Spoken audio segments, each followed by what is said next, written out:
Hi అండి, welcome to my channel Andhra వంటలు.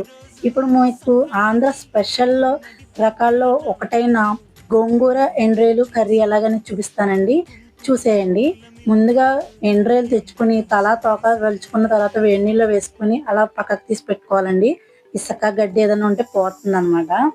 తర్వాత గోంగూరని స్టవ్ మీద బాండి పెట్టుకొని నూనె వేసుకొని గోంగూర వేపుకోవాలండి. నేను 2 కట్టలు గోంగూరను తీసుకున్నాను. కొంచెం పసుపు వేసుకొని వేపుకుంటున్నానండి. చూస్తున్నారు కదా, చిన్న చిన్న ముక్కల కింద కట్ చేసి వేసుకుంటే కొంచెం త్వరగా దగ్గరగా అవుతుంది, ఆకు ఆకు కింద ఉండకుండా.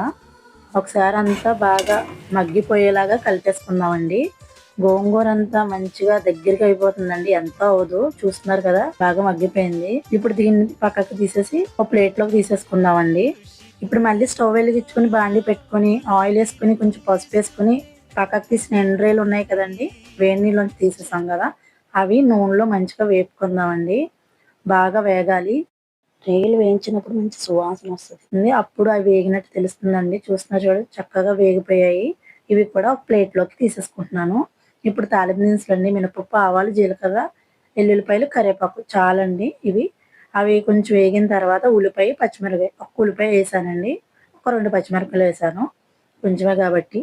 తగినంత కారం అండి, తగినంత ఉప్పు, ధనియాల పౌడర్ ఒక అర స్పూన్ వేసానండి.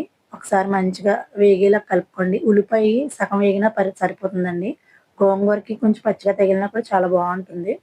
తర్వాత వేపిన ఎండ్రాయిలు, గోంగూర కూడా వేసేసుకొని ఒకసారి మంచిగా కలిపేసుకుందామండి. అంత బాగా కలిపేసుకున్న తర్వాత ఇప్పుడు కొంచెం వాటర్ వేసుకొని చూడండి, మంచిగా కలిపేసుకుంటున్నాను. ఇప్పుడు ఇదంతా బాగా కలిసి ఉడికేలాగా వాటర్ వేసుకున్నానండి. అది కూడా దగ్గర అయ్యేదాకా ఉడికితే మనకి గోంగూర ఎండ్రాయిలు కర్రీ అనేది కంప్లీట్ అయిపోతుంది. చూస్తున్నారు కదా, దాంట్లోంచి ఆయిల్ అనేది బయటకు వస్తుంది. అప్పుడే గోంగూర మంచిగా చక్కగా ఉడికినట్టు లెక్క. గోంగూర ఎండ్రాయిలు చాలా బాగా కుదిరిందండి. టేస్ట్ చూసాను నేను. మీకు కూడా నచ్చినట్టయితే లైక్ చేయండి, షేర్ చేయండి, సబ్స్క్రైబ్ చేయండి. Thank you for watching.